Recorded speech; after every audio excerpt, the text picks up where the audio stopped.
Good evening, everyone. I'm Catherine Morrison. I'm the Adult Services Manager here at the Scarborough Public Library. Thank you for tuning in tonight. Each summer, in partnership with the Maine State Library, the Maine Humanities Council sponsors Read Me, an effort to get people statewide reading and discussing the same two books. Each year, an established Maine author picks two books by up-and-coming authors, one fiction and one nonfiction. Past selectors have included Paul Dworin, Richard Russo, Monica Wood, and Lily King. This year's selector was mystery writer Jerry Boyle. He selected the nonfiction work Milltown, Reckoning with What Remains by Carrie Arsenault, and Mainly Power, a mystery novel by our guest this evening, Matt Cost. Mainly Power is first in the Mainly Mystery Trilogy, which also includes Mainly Fear and Mainly Money. His just-released mystery Wolfe Trap is his first in a new Clay Wolfe Port Essex series.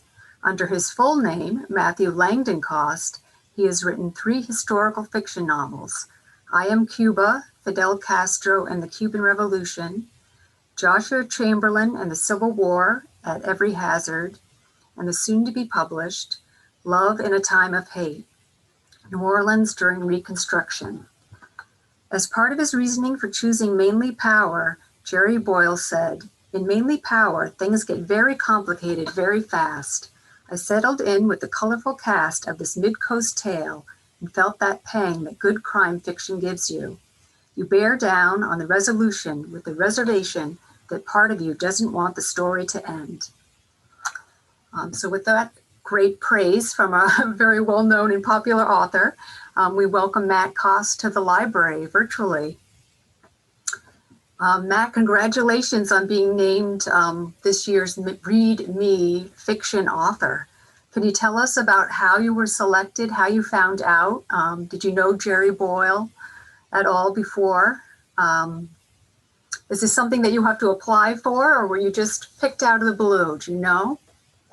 Well, first of all, thank you for having me, and thank you for the kind words leading into this. I have not officially met Jerry Boyle.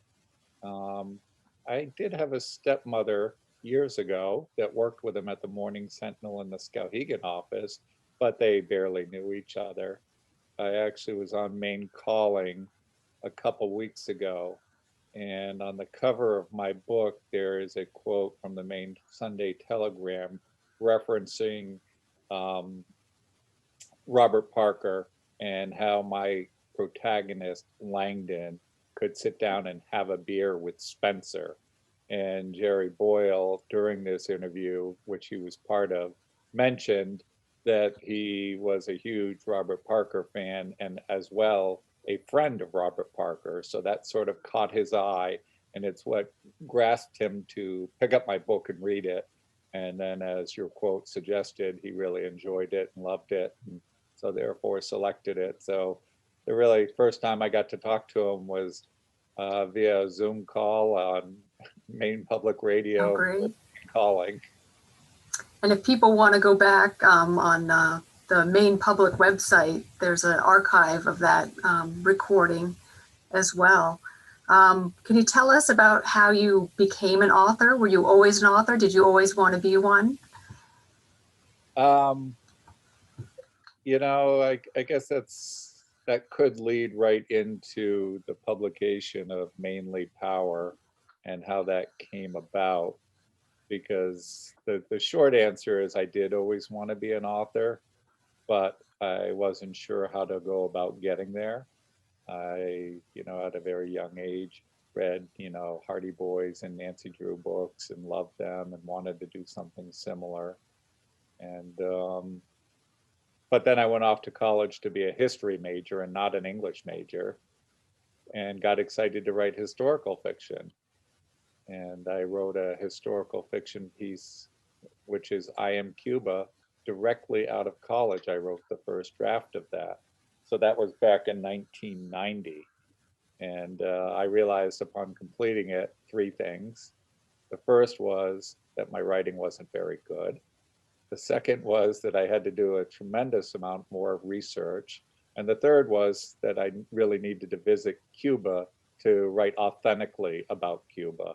And so I put it on a dusty shelf, went about kind of life, and um, spent, the next 10 years or so opening some businesses, having kids, doing those typical things before I decided to give my try at mystery writing.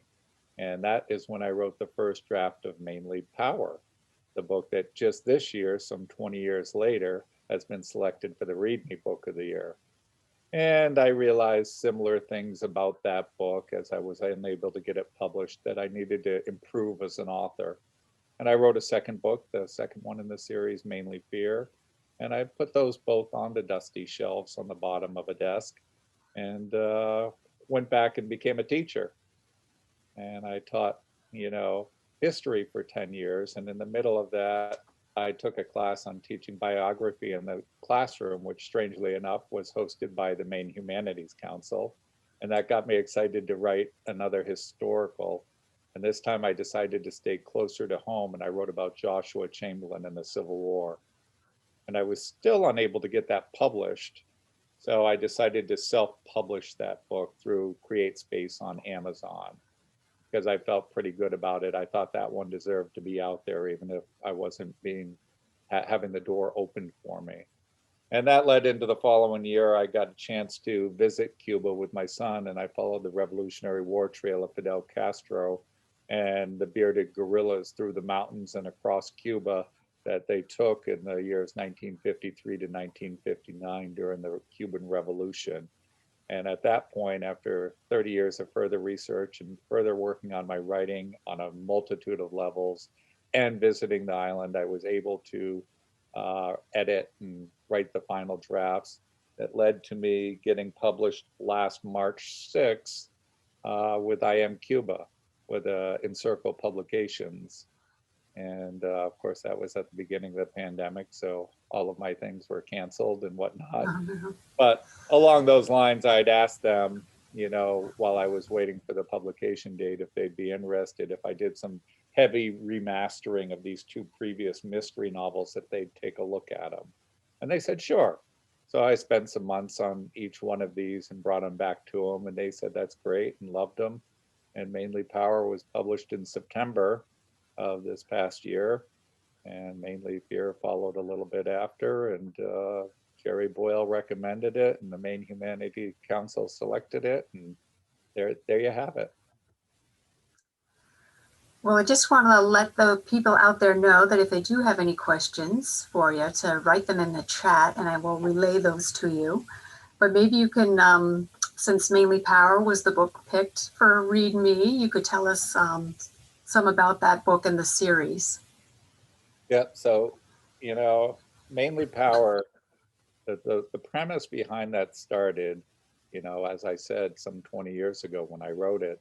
I was talking to a clam digger here in Brunswick who was just kind of in casual conversation mentioned how easy it was to get into the Maine Yankee grounds, and that there was very little security outside the buildings of this nuclear power plant, and how he would rake clams in that area. I actually said this on NPR 2 weeks ago on Maine Calling, and we had to call in from the former assistant head of security at Maine Yankee, who disagreed with that. But since then, I've had many people come to me and say that's absolutely true. I'm sure the security inside the buildings was fine, but the grounds, whether it be clammers or kayakers, could approach Maine Yankee. And, so it gave me the idea of, we have these potentially deadly, devastating power plants. And if terrorists or somebody else got, their designs upon that, what might happen? And so that was really the premise of it. I think that possibly that, former assistant head of security might have been more upset that on page 3 of Mainly Power, I do kill the head of security at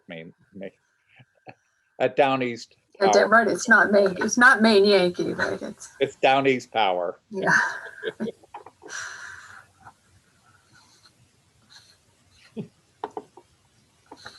And then you continue with the main character throughout the series, the Langdon. Yep. So that premise continues, and mainly power. I start off with the idea that maybe it's just a terrorist organization, but then that enlarges into all kinds of different interest groups, and potentially it's terrorists, but potentially it's radical environmentalists or wealthy landowners or powerful politicians. So they all get involved into it, and I along the way developed some very colorful characters for this series. And my protagonist, Goff Langdon, um, his love interest, Shabal Daniels, and the gruff cop, Bart, the hippie lawyer, Jimmy 4x4, the immigrants, Richam and Jewel, uh, all kind of bond together in this book and in future books, or at least all of them that live do. Do you have a section you would like to read from Mainly Power for us? Yeah, I could read that first section of the beginning of the book to get us started off.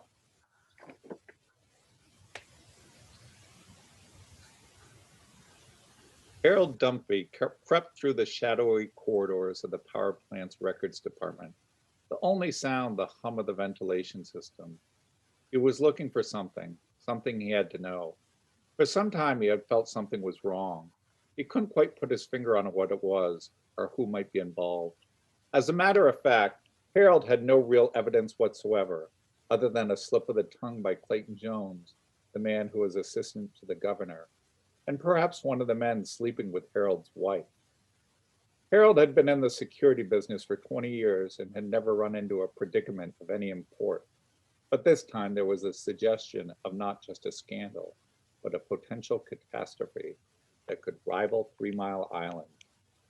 It wasn't hard to access the building at night after everybody had left, especially when you carried all the keys on a chain at your waist and carried a master key to open any door that keys wouldn't.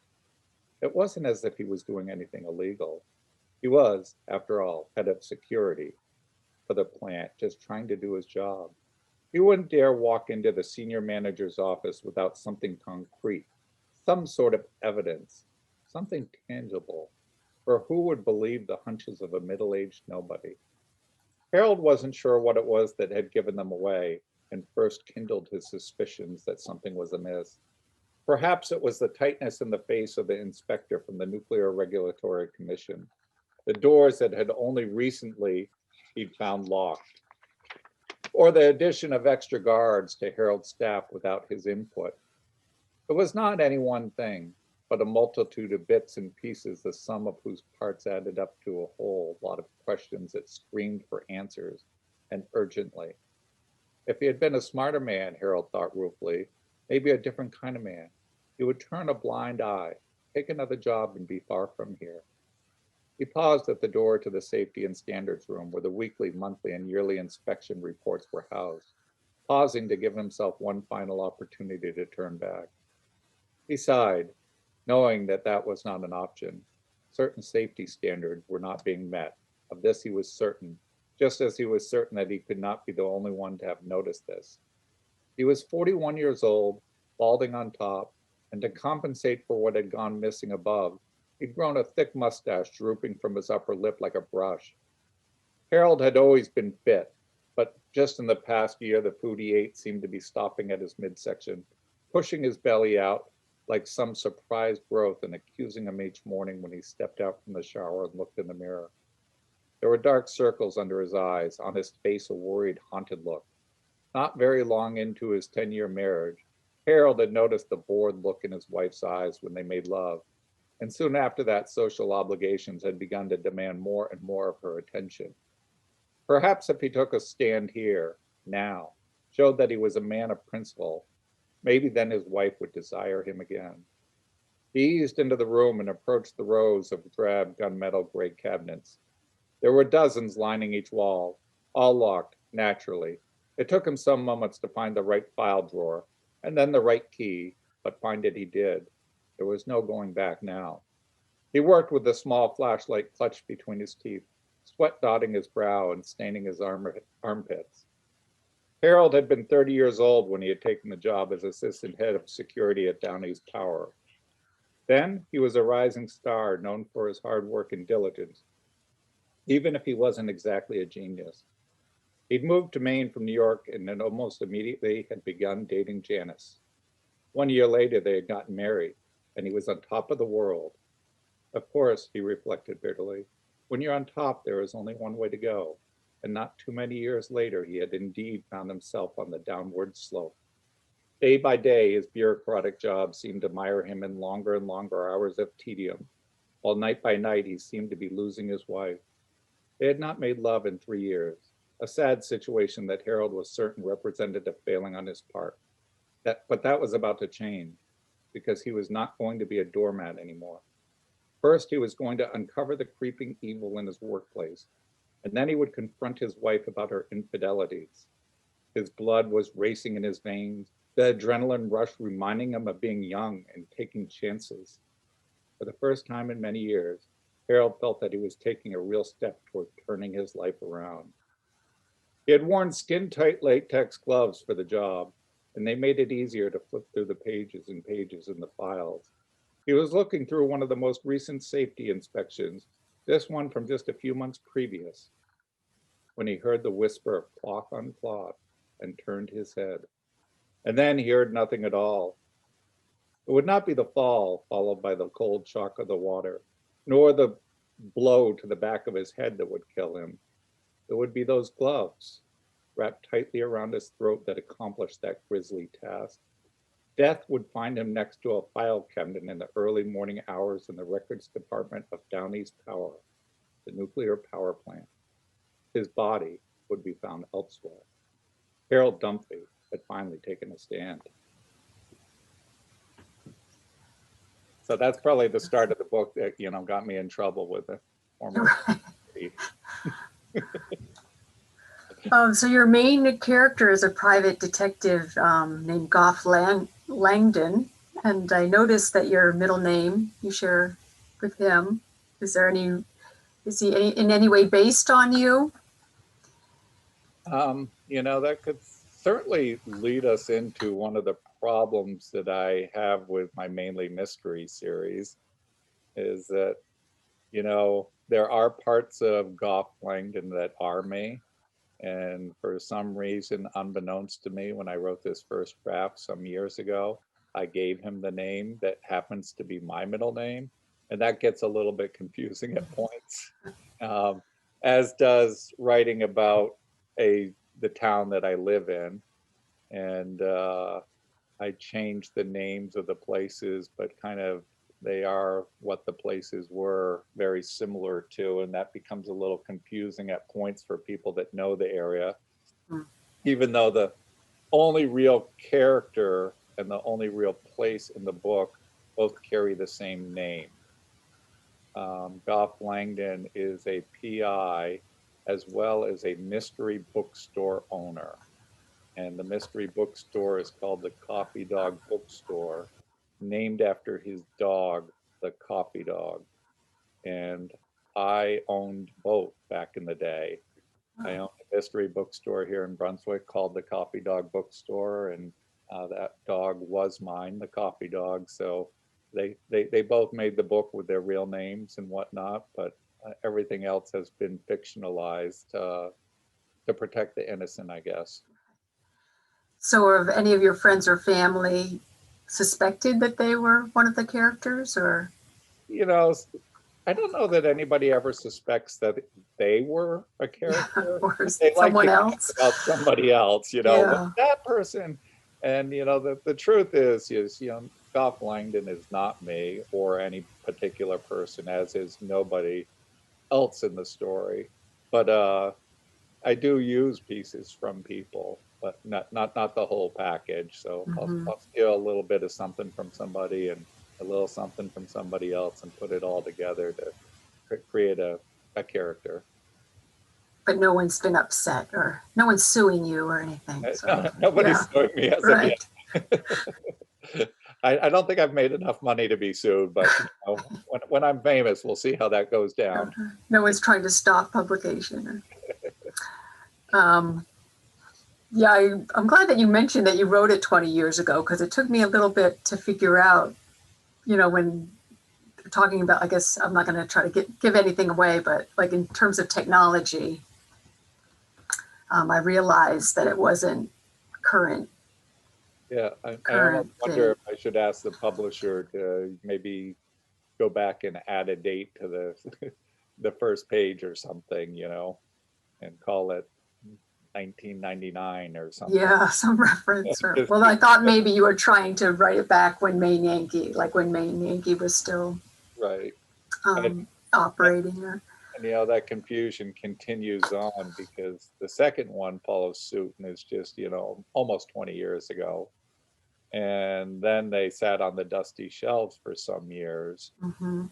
And when the publisher agreed to look at these two new ones, and I got them into the publishing line, which takes, about a year from acceptance to actually publication date, sometimes a little longer.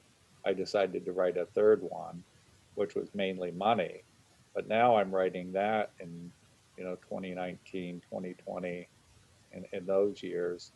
And so I had a decision to make, and I jumped Goff Langdon and his group of people up some 20 years. So instead of being, their low 30s, they're now in their low 50s. So there's a gap in between book 2 and 3.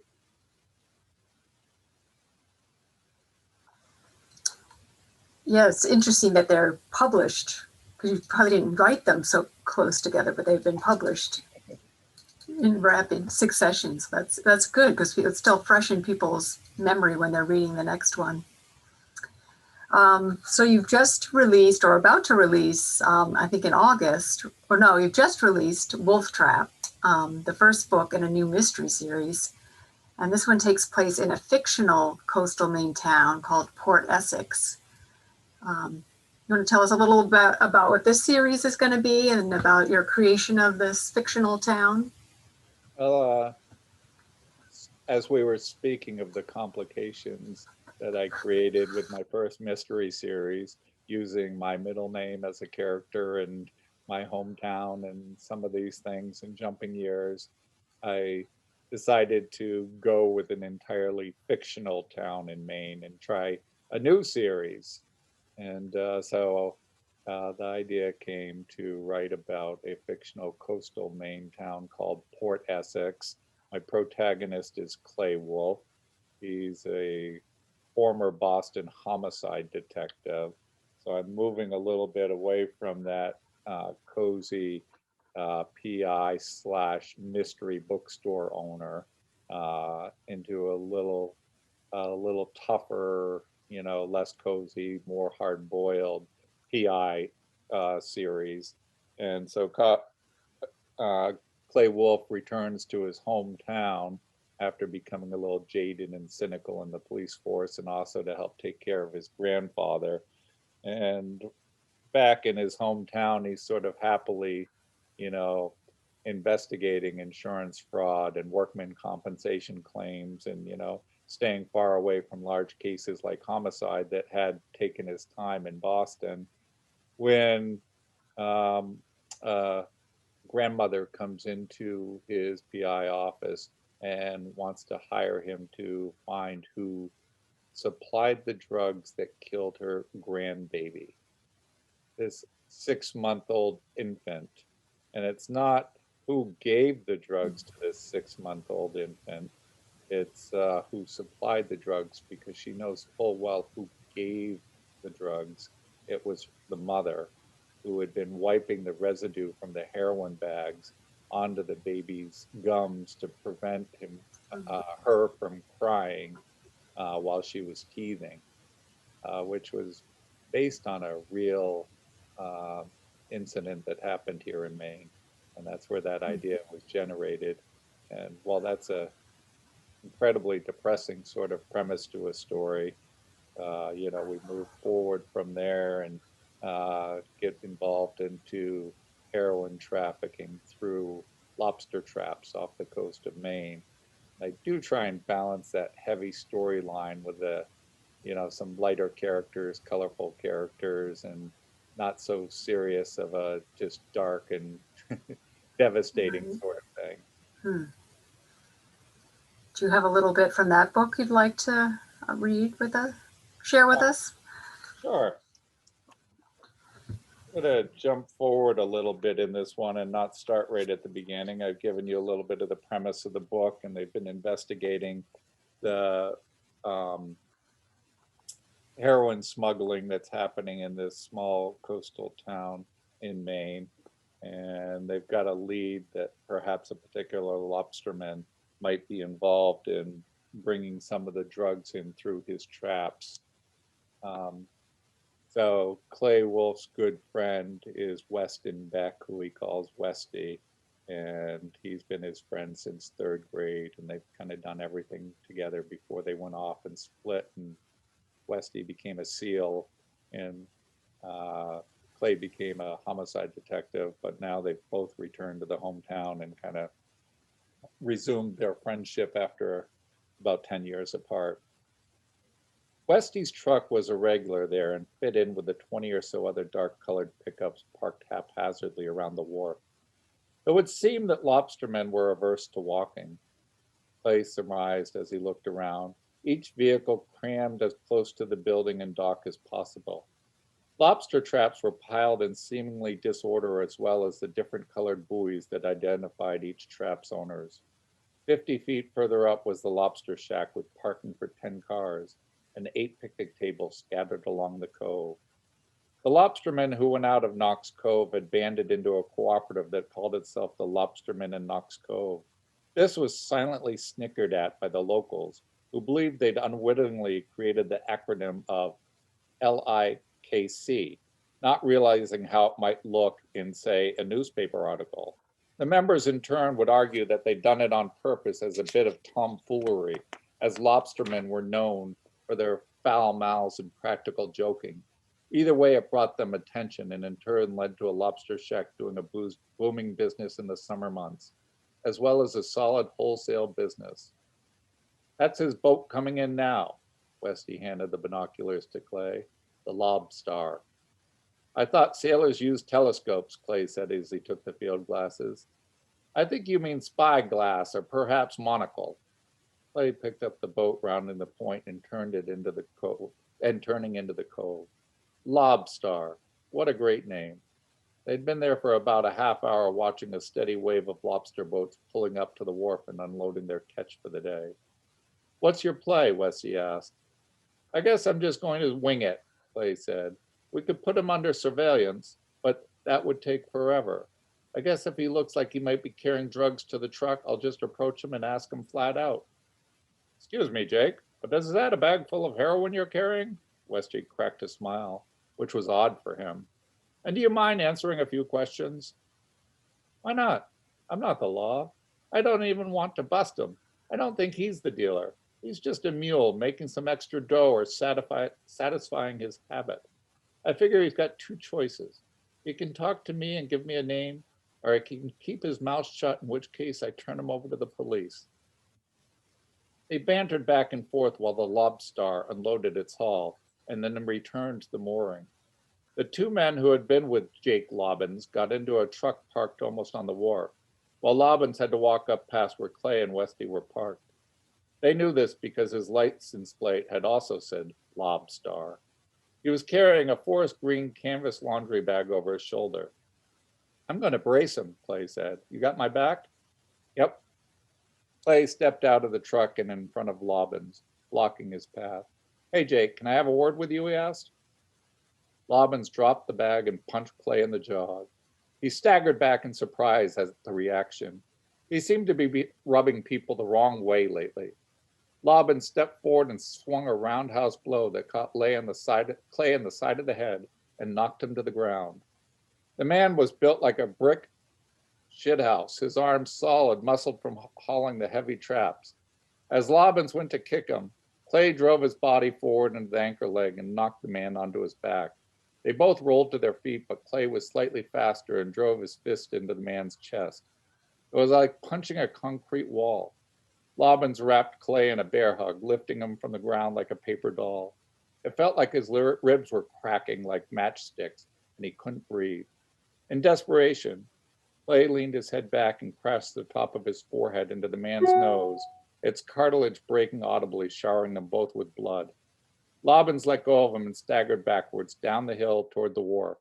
There was a roaring noise in Clay's head, and his adrenaline was pumping the blood through his body so quickly it made everything seem shadowy. With a low animal growl, he went after Lobbins, swinging a blow after blow at the head while the man tried to parry the punches while backpedaling down the hill. They reached the dock and Lobbins grasped a lobster trap and swung the plastic-coated metal frame into Clay's side, knocking him to the ground. Clay was dimly aware that a crowd of men had gathered around them, all cheering Lobbins on, calling him to kick Clay's butt. One man kicked Clay as he went to stand up, and then the man went hurtling past him, propelled by Westy off the dock and into the water. "Let's keep this fair," Westy said. Clay and Lobbins were circling each other, both bloodied and limping. "I just want to talk to you," Clay said. "I got nothing to say to you," Lobbins said. "It's not you I'm after. Shut your mouth." Lobbins rushed forward, swinging haymakers like a windmill in a hurricane. Clay parried the first few, but then was struck in the ear, a high-pitched whine suddenly deafening him. He used the man's momentum and mass against him, grasping his shirt by the collar and pulling him forward over his extended leg and slamming him to the ground. Lobbins rolled over to his back and Clay leaped up, his forearm pressed into the man's neck. All of a sudden, the fight seemed to drain out of Lobbins. His eyes went dull and his body went limp.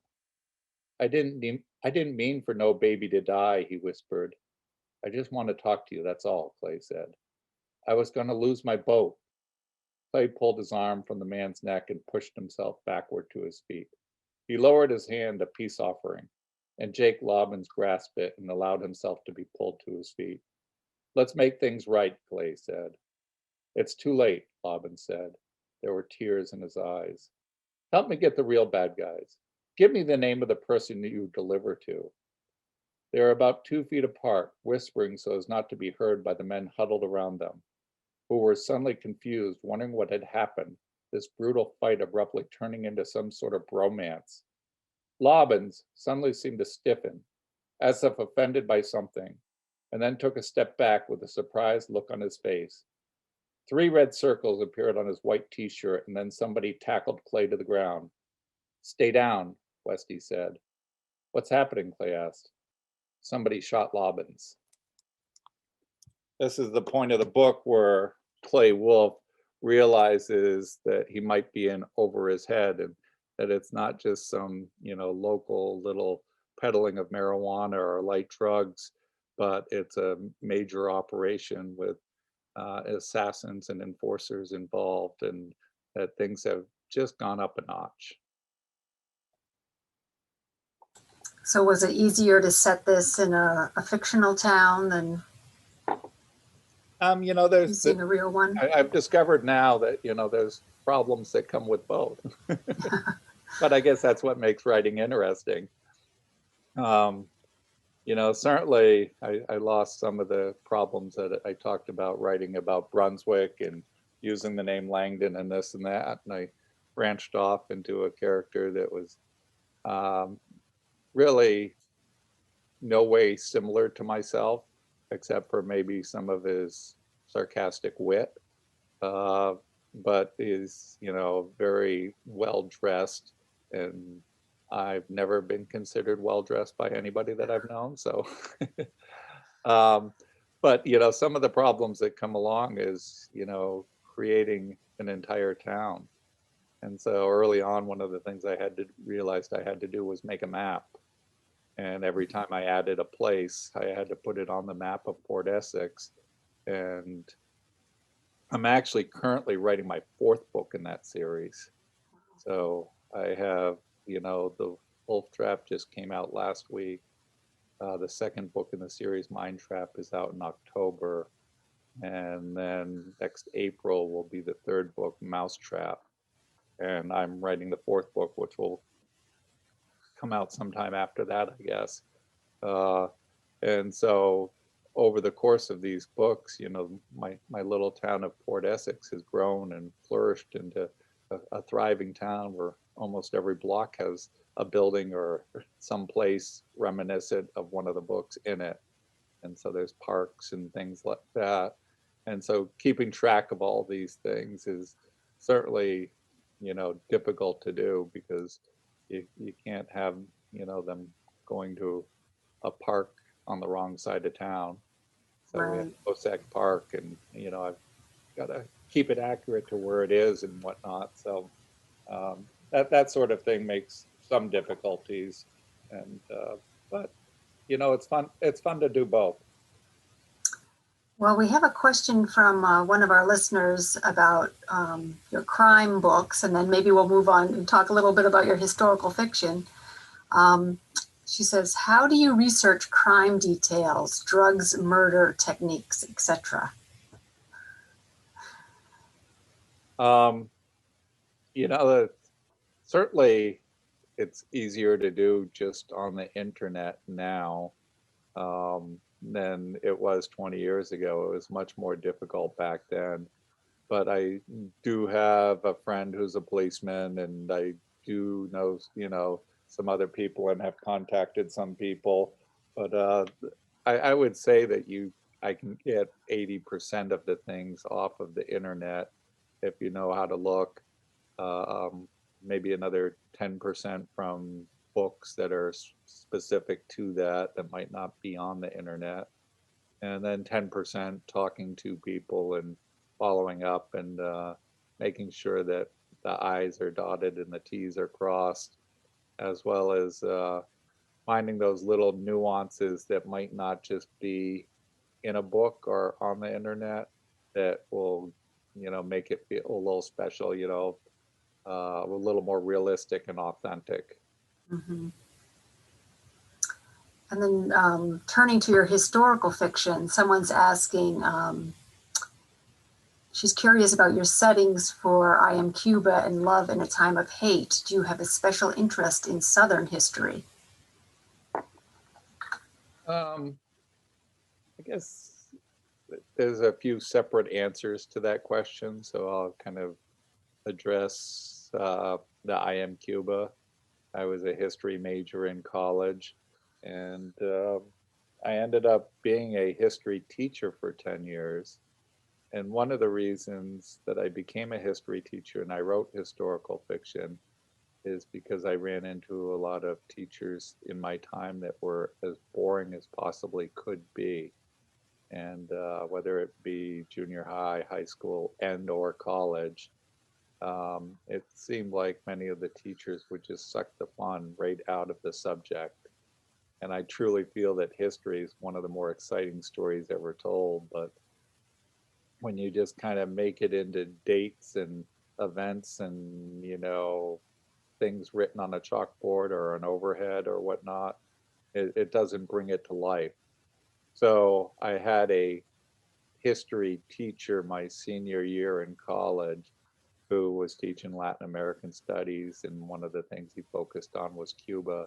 And his passion for the subject was so great that it really enthused me. And so I came out of that class wanting to write something about Cuba, Fidel Castro, the Cuban Revolution, and he got me to do that. I wrote what I pointed out was a incredibly bad first draft of I Am Cuba that I think was originally titled Dream of the Red Turtles, and I don't even know why it was called that. It had nothing to do with the story, but that sort of thing. But that's really where the passion for that book came in.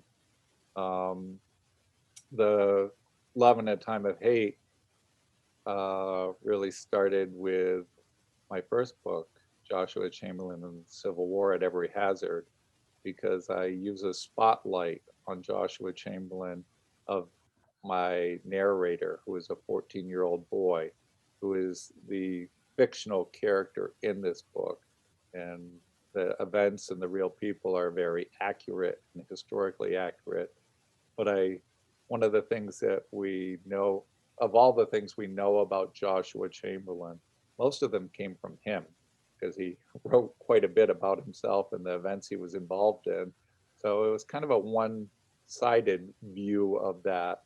And so I use a 14-year-old boy to be his aide and kind of cast an eye on it and trying to sift through what's real and what's not real, which, by the way, I do the same thing. And I have a young man who is the narrator of I Am Cuba, who does the same thing with Fidel Castro, who's another man who everything, most of what we know about came from his own mouth or from the mouths of those that, were kicked out of Cuba after he took power and really hated him.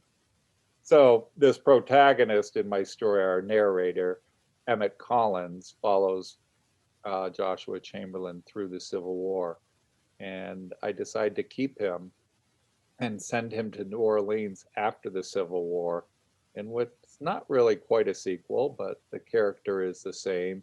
And he's going to go to New Orleans after the Civil War and fight for social equality and political equality uh, at a time period where this is really very violent and controversial. And the fight is real, and in many ways, for uh, several years, success is met, but that becomes increasingly violent. And so that's kind of how those two Southern stories came about, one starting in college and one starting with the Civil War and a Brunswick, Maine hero. But I would have to say that my 2-week trip to Cuba to research it was absolutely fabulous. And I did a similar trip to New Orleans with my wife, and we had a pretty fantastic time there researching it too. So, there's a lot to be said for setting your story in a place that would be fun to go research. Right. Do you have any difficulties in writing historical fiction? Like, do you have a tension between the plot versus accuracy, or You can you know, do both, I guess?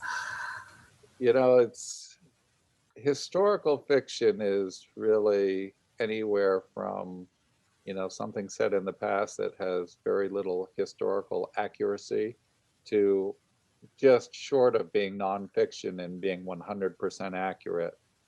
And so that's a pretty wide spectrum to cover.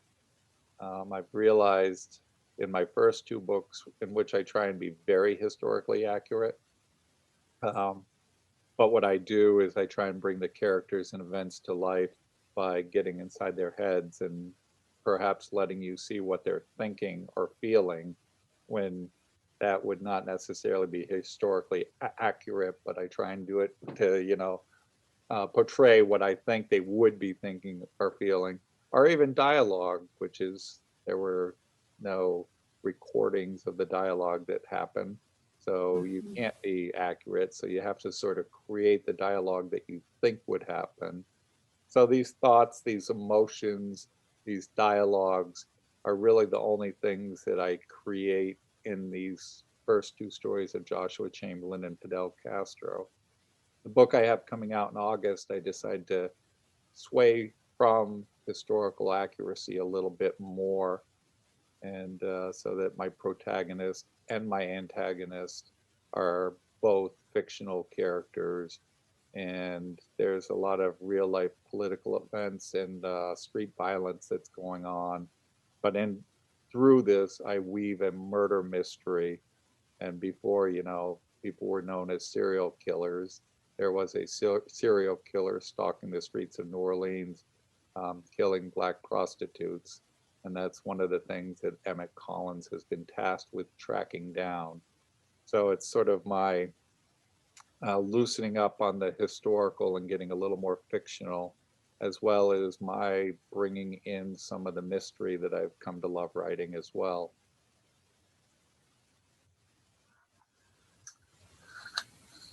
Well, that's great. So that book is coming out August 25th. And then do you have any more historical fiction in the works after that? Or Um, I don't. I don't. I have thoughts. thinking about where you want to travel? So where you can, now that we can Well, travel again, where you can do I, some research. I've thought that I might take a step further in combining the mysteries and the historicals and write story set in Brooklyn in 1920s about a detective uh, who, in a time of, you know, who is slightly more woke than his peers are at the time. I actually was thinking I would call it Brooklyn Woke, and I recently ran that by my daughter who lives in Brooklyn, and she said, "No, that's so past. You can't do that." Wow. So, so it will not be Brooklyn Woke, but a PI in 1920s Brooklyn will kind of be a mix of the historicals and the mysteries along another step. Okay, so I'm just gonna let everyone out there know that you'll be speaking again statewide on a Zoom talk. And that's going to be Thursday, August 19th from 6 to 7 p.m. And people can sign up for the Zoom link on the Maine Humanities Council webpage, along with, if they're interested in the other author, the nonfiction author is Carrie Arsenault's Milltown, and she's going to be speaking statewide July 15th from 6 to 7. And you can sign up for that Zoom link on the Maine Humanities Council page. And we just want to let people know where they can buy your book. I assume Amazon, but is it in any of the local bookstores or It can books, I certainly should say? it can Sorry. be it can be purchased anywhere books are bought. So if the particular local bookstore doesn't have it at that time, you know, still please order with them and they will have it for you within a couple days if they are out of stock at the time. So um, if you have a local bookstore that you like to go to, please go to the local bookstore. Um, And we do have one last question popping in here. Now that you know what a good history teacher should bring to the classroom, are you doing any more teaching? Are you still teaching? I'm not, but you know, just to clarify, I might have fudged over it a little bit. I did teach junior high history for 10 years. So I I did live that part of my life, and I hope that I did bring it to life and make it more exciting for students of history during that time period. But about 5 years ago, I left teaching to dedicate myself to writing and putting out books. So I'm not currently doing any teaching. Well, hopefully the word will get out, though, and some of the current history teachers will be using your books in their classrooms. So once again, congratulations on being selected as a Read Me author. That's a great, only 2 authors, 1 fiction author a year gets that honor. So congratulations. And we look Well, forward to reading more of your books, and maybe when we can have you back for an in-person event sometime in the future. oh, absolutely. I would love to do in person. I would love to meet some of your people that attended today, and thank you very much for having me. So I appreciate that, and right on. All right, so thanks, Matt, and thanks everyone who came to listen. We'll see you next time.